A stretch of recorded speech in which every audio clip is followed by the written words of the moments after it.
For decades, hundreds of thousands of men and women who serve in the National Guard have put on their uniforms, said goodbye to their families, left their civilian jobs behind, and deployed to defend this country and carry out critical missions, only to come home and discover that their paychecks did not reflect what their active duty counterparts were earning for doing the same work in the same conditions in the same places.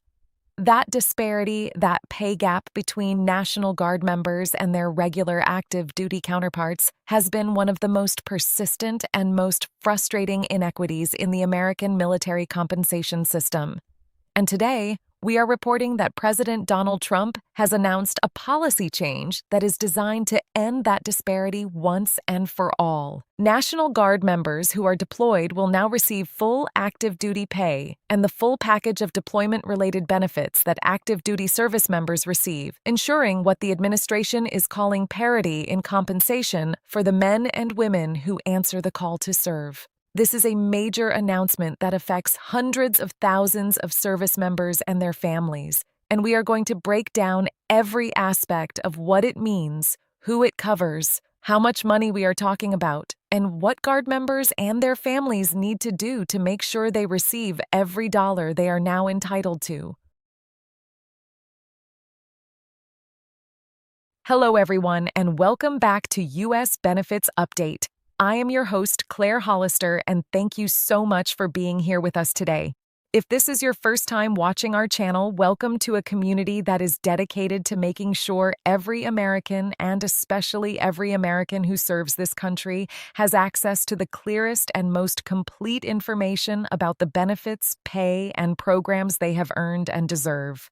We cover government benefits, military pay and compensation, immigration updates, Social Security, tax changes, and financial relief programs, and our commitment to every viewer is the same: real information in plain language that you can actually use to make your life better. Today's story is one that we are genuinely proud to bring you because it is a story about fairness, about recognition, and about making sure the people who serve this country are treated with the dignity and the compensation their sacrifice demands. So let us get into every detail right now, and please stay with us all the way through because the sections on the specific benefits and the real-world dollar impact are going to be particularly important for Guard members and their families. Here is what we know about President Trump's announcement and why it represents such a significant shift in how National Guard members are compensated when they deploy.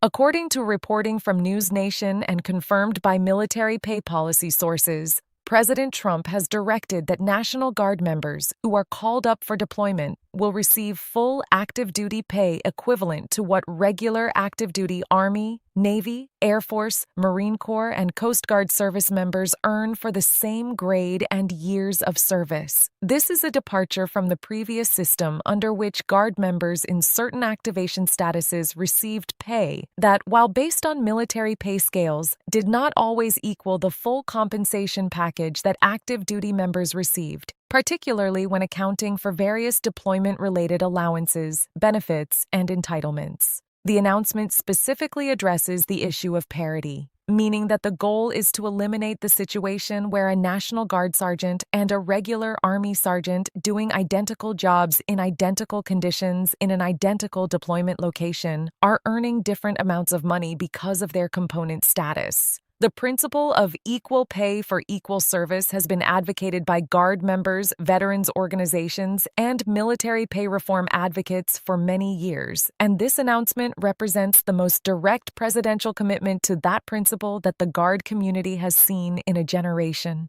The policy covers deployment-related pay and benefits in a comprehensive way, meaning it is not simply about base pay, but about the entire compensation package that comes with a deployment. This includes combat pay, hardship duty pay, family separation allowances, housing allowances that continue for the service member's family during deployment, and the full range of other entitlements and allowances that active duty members receive when they deploy.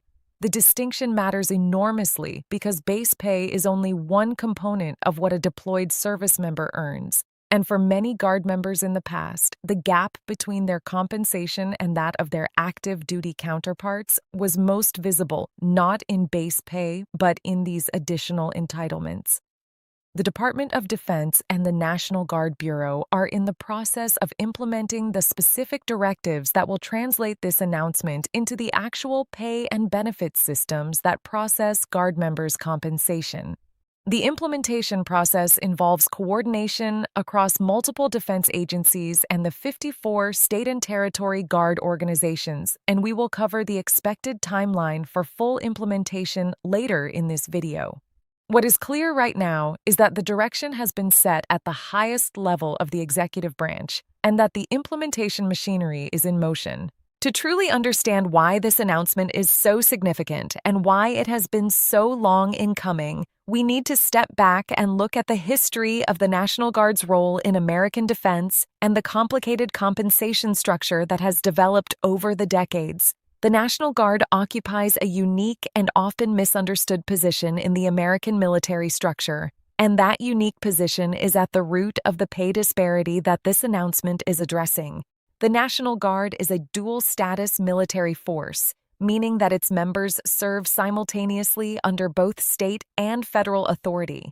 In their state capacity, Guard members serve as the governor's militia, available to respond to natural disasters, civil emergencies, and state security situations. In their federal capacity, Guard members can be mobilized by the President under various authorities to serve alongside and in place of regular active duty forces, including in overseas combat deployments, border security missions, counter-narcotics operations, and humanitarian missions. This dual status structure is unique in the American military, and it has historically been the source of significant complexity in how Guard members are compensated. When a Guard member is not deployed or mobilized, they serve on a part-time basis, typically attending 1 weekend of drill training per month and a 2-week annual training period each year. In this status, they receive drill pay that is calculated based on their rank and years of service, but is significantly lower than what active duty members earn because they are only performing military duties for a fraction of the time. This part-time pay structure is appropriate for the part-time nature of the service, and no one has seriously argued that Guard members should receive full active duty pay for their weekend drills. The controversy and the inequity have arisen in the context of deployments and long-term federal activations, where Guard members are serving full-time alongside active duty forces. The history of how Guard members have been compensated in these situations is tied to the legal authorities under which they are mobilized. There are several different federal mobilization authorities in the U.S. Code, and historically, they carried different pay and benefits implications. Title X activations, which are the full federal military activations used for combat deployments and major military operations, generally provided Guard members with pay and benefits comparable to active duty service. However, there were other activation authorities, including some used for domestic missions and border security operations, under which Guard members were activated but received compensation that fell short of what their active duty counterparts earned for equivalent service. The issue became particularly visible and politically charged during the surge in National Guard deployments that began after the September 11, 2001 terrorist attacks and continued through the wars in Iraq and Afghanistan, when Guard units were repeatedly deployed on 12 to 15-month combat tours. Guard members who had deployed to the same combat zones, conducted the same missions, faced the same dangers, and endured the same separations from their families as their active duty counterparts were in some cases finding differences in their total compensation packages that were difficult to justify on any principled basis. Veterans organizations, military family groups, and Guard member advocates began documenting these disparities and pushing for legislative and executive action to address them. More recently, the significant expansion of the National Guard's role in domestic missions, including the deployment of Guard members to the southern border as part of immigration enforcement operations, brought the pay disparity issue back into sharp focus. Guard members deployed to the border under certain activation authorities were in some cases receiving compensation that did not include the full range of deployment-related allowances that active-duty border security personnel were receiving.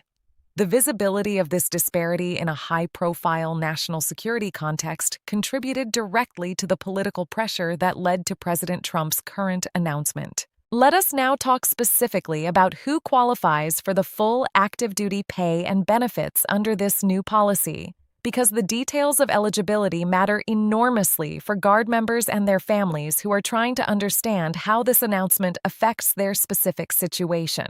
The policy covers National Guard members who are on deployment, and the term deployment in this context is understood to refer to federally activated Guard members who are serving in a status that takes them away from their home station and their civilian lives for an extended period. This includes Guard members deployed overseas to combat zones, contingency operations, and named military operations under Title X authority. It includes Guard members deployed to domestic missions of significant duration under federal activation authorities, including border security operations, disaster response missions that extend beyond the initial emergency phase, and other federally directed missions where Guard members are serving essentially as full-time military personnel for the duration of the activation. The policy applies to members of the Army National Guard and the Air National Guard, which are the two components of the National Guard. It applies across all ranks and specialties, from junior enlisted members who are private first class or airman first class, all the way up to senior enlisted leaders, warrant officers, and commissioned officers at all grades.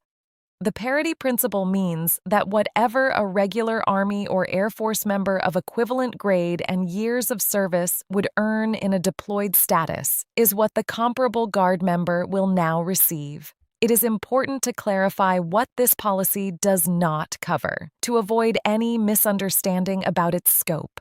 Guard members who are in non-deployed status, meaning those performing their regular part-time drill and annual training duties, are not affected by this change. The part-time pay structure for weekend drills and annual training periods remains as it has been. The change specifically and exclusively applies to the compensation of Guard members when they are in a deployed or fully activated status that constitutes full-time military service. Additionally, reserve component members, meaning members of the Army Reserve, Navy Reserve, Marine Corps Reserve, Air Force Reserve, and Coast Guard Reserve, are separate from the National Guard, and while similar pay equity principles apply to them, the specifics of how this announcement affects reserve component members may be addressed through separate implementation guidance. Guard members who are currently deployed or who are in the process of receiving deployment orders should work with their unit administrative officers and their chain of command to ensure that the new pay and benefits guidance is being applied to their compensation. The transition from the previous compensation structure to the new one may involve administrative steps at the unit and state adjutant general level, and Guard members should not assume that the change is automatically being applied without verifying it through their leave and earnings statements and through their unit's personnel office. Now let us get into the specific benefits and the real dollar numbers, because this is where the impact of this announcement becomes most concrete and most meaningful for Guard members and their families. We are going to walk through each component of the full active duty deployment compensation package so that you understand exactly what you are now entitled to. Base pay is the foundation of military compensation, and for deployed Guard members, this now means full active duty base pay based on their rank and their total years of service. Military base pay is set by the annual National Defense Authorization Act and the President's pay tables, which establish specific dollar amounts for each combination of pay grade and years of service. To give you a sense of the scale, an Army Staff Sergeant, which is an E6, with 8 years of service earns a base pay of approximately $4,000 per month. A higher-ranking Guard member, such as a Master Sergeant at E8 with 14 years of service, earns a base pay of approximately $5,500 per month. Officers earn significantly more, with a captain at O3 with 6 years of service earning approximately $6,000 per month in base pay. Under the new policy, Guard members at each of these grades will receive the same base pay as their active duty counterparts. Hostile fire pay and imminent danger pay are among the most important deployment-related entitlements that Guard members will now receive on a full parity basis. Hostile fire pay, which is also called combat pay, provides an additional $225 per month to service members serving in designated combat zones or areas where they are receiving hostile fire or are in imminent danger from hostile action. This allowance is the same for every service member in the eligible area, regardless of rank, and it is not subject to federal income tax, which increases its effective value. For Guard members who have been deployed to areas where their active duty counterparts were receiving hostile fire pay, any gap in this entitlement under previous activation authorities represented a direct dollar shortfall that the new policy addresses. The Basic Allowance for Housing, universally known as BAH, is one of the most financially significant components of military compensation for deployed service members with families. BAH is a monthly allowance that is intended to cover the housing costs of a service member's family while the service member is deployed and cannot live with their family. The amount of BAH is based on the service member's rank, their dependency status, meaning whether they have dependents, and the housing costs in the geographic area where their family is living. For a deployed Guard member whose family remains at home, BAH ensures that the family can continue to afford their housing without the service member's civilian income to rely on. Historically, some activation authorities used for Guard deployments did not include BAH or included it at reduced rates, creating a situation where Guard families faced housing cost pressures that active duty families in the same deployment context did not face. Full parity in BAH is one of the most meaningful financial improvements in this announcement for Guard families.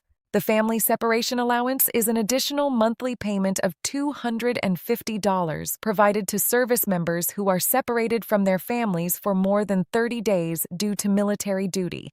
This allowance acknowledges the financial burdens that come with family separation during deployment, including the costs of single-parent household management, childcare, and the general economic inefficiency of running a household without two adults present. Guard members who previously did not receive this allowance during deployments under certain activation authorities will now receive it on a par with active duty members. Healthcare coverage represents another critically important dimension of the parity issue. Active duty service members and their families receive health care through TRICARE, the military's health care program, with no premium cost for the service member and highly subsidized coverage for dependents. Guard members in certain part-time statuses have access to TRICARE, but under different and generally less generous terms than active duty members. When Guard members are deployed, the new policy ensures they and their families receive the same TRICARE coverage as their active duty counterparts, which can represent hundreds of dollars per month in effective value for families that would otherwise be paying civilian insurance premiums or going uninsured during the deployment period. Service members' group life insurance coverage, tax exclusions for income earned in combat zones, access to commissary and exchange facilities, and the accrual of retirement points at the active duty rate are among the additional benefits that complete the full active duty deployment compensation package. Each of these has real financial value for Guard members and their families, and together they add up to a compensation package that in some cases can represent many thousands of dollars more per deployment than what some Guard members were previously receiving under certain activation authorities.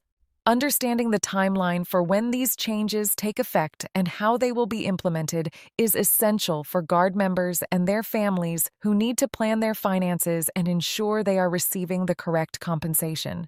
Let us walk through what we know about the implementation schedule and the key dates to watch. President Trump's announcement establishes the policy direction at the executive level, which triggers a process of implementation across the Department of Defense and the National Guard Bureau that involves several stages. The first stage is the issuance of formal implementing guidance by the Secretary of Defense and the relevant military service secretaries, which translates the President's policy direction into specific instructions for pay and benefit systems.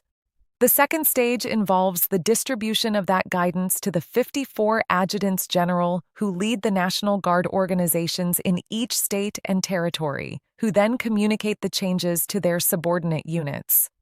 The third stage involves the actual updating of pay and personnel systems to reflect the new entitlements for currently deployed and newly deploying Guard members.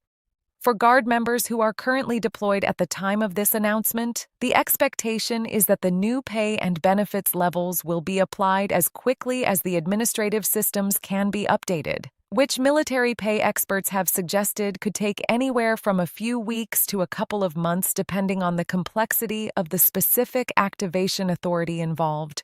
Guard members who are currently deployed should begin monitoring their leave and earnings statements, which are the monthly pay documents that detail all components of military compensation, to verify that the new entitlements are being reflected. If a Guard member believes they are not receiving the correct pay under the new policy, they should bring the issue to their unit's administrative officer or their state adjutant general's finance office immediately. For Guard members who are in the process of receiving deployment orders, the new policy should be fully reflected in their pay from the start of their deployment, though the administrative processing time means that some initial paychecks may not fully reflect all new entitlements and may require retroactive adjustments.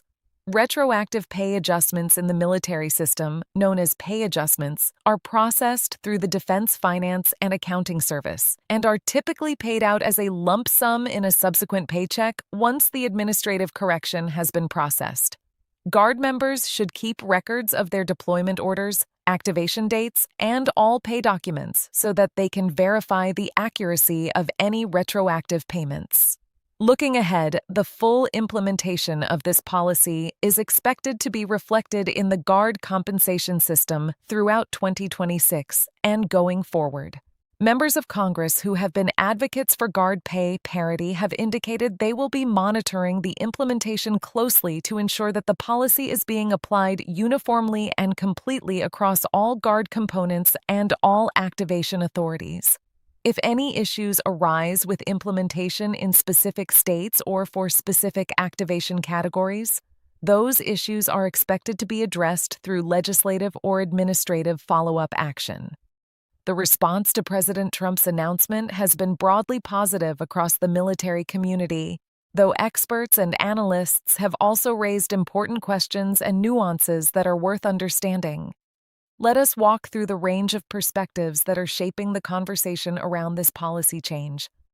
Military pay and compensation experts who track the financial welfare of the Guard and Reserve community have welcomed the announcement as a long overdue recognition of the expanded role that National Guard members play in U.S. national security. These experts have noted that the past 2 decades of sustained Guard deployments have fundamentally changed the nature of the Guard's relationship to the active duty force, with Guard units regularly conducting missions that are indistinguishable from those of their active duty counterparts. Pay parity, these experts argue, is not a benefit or a bonus, but a basic matter of fairness for people who are doing the same job under the same conditions. Veteran service organizations, including the National Guard Association of the United States, the Veterans of Foreign Wars, the American Legion, and other major advocacy organizations for service members and veterans, have been among the most enthusiastic supporters of the announcement. These organizations have lobbied for Guard pay parity for years, and they are viewing President Trump's announcement as a major legislative and executive victory for their members. Leadership from several of these organizations has issued public statements praising the announcement and pledging to monitor implementation to ensure that the policy is fully and fairly applied. Defense budget analysts and fiscal policy experts have raised questions about the cost of implementing full pay parity for Guard deployments and how those costs will be funded within the defense budget. The National Guard is a cost-effective component of the overall U.S. Defense Force structure, precisely because Guard members in part-time status are significantly less expensive to maintain than full-time active duty forces. Extending full active duty pay and benefits to Guard members during deployments increases the per-deployment cost for Guard activations, And analysts note that the funding source for this increase will need to be clearly identified to ensure that the policy is sustainable over time. Some analysts have suggested that the increased compensation costs are more than offset by the operational value that Guard deployments provide, while others have called for more detailed cost analysis before the implementation is finalized. Former military leaders who commanded National Guard units in major deployments have spoken powerfully about what this announcement means for unit readiness and retention. They have noted that one of the persistent challenges in maintaining a capable and experienced Guard force has been the financial sacrifice that many Guard members and their families absorb during deployments, particularly when the income lost from civilian jobs exceeds the military compensation received. While this policy does not fully address the income replacement issue for high-earning Guard members whose civilian salaries exceed their military pay, it ensures that the military compensation component is as generous as possible and removes the additional grievance of receiving less military pay than active duty counterparts. Former commanders argue that this improvement in compensation will support Guard retention at a time when maintaining experienced personnel is a critical readiness priority. Congressional reaction has been strongly positive on a bipartisan basis, which is notable in the current political environment where bipartisan agreement is relatively rare. Members of Congress from both parties who represent states with large National Guard populations have publicly praised the announcement, and several have indicated that they will work to codify the pay parity principle in statute to ensure that it survives potential future policy reversals. The broad congressional support for Guard pay parity reflects the reality that the National Guard has a presence in every state and congressional district in the country, and that Guard members and their families represent a constituency that crosses all political and geographic boundaries.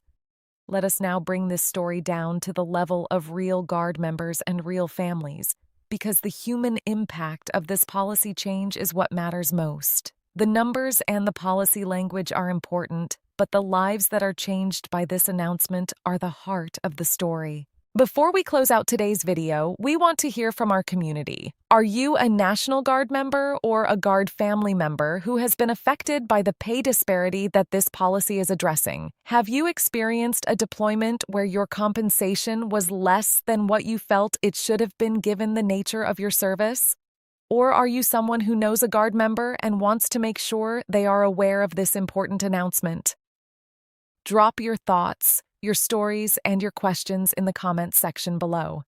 This community includes active Guard members, veterans, military families, and people who simply care about making sure those who serve are treated fairly. And the conversation in our comments section is consistently one of the most valuable resources we provide.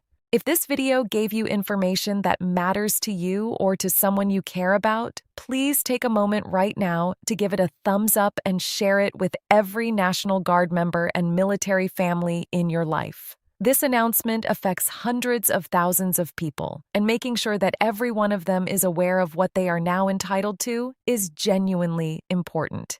Share this video in your Guard unit Facebook groups, your military family networks, and anywhere else where Guard members and their families gather to share information. If you are not already subscribed to U.S. Benefits Update, please subscribe right now and hit that notification bell so you are alerted every time we publish a new video. We cover military pay and benefits, government programs, Social Security, immigration updates, tax changes, and every other policy development that affects the financial lives of Americans, with special attention to the communities, including our military community, that deserve to be fully informed about every benefit and every program they have earned.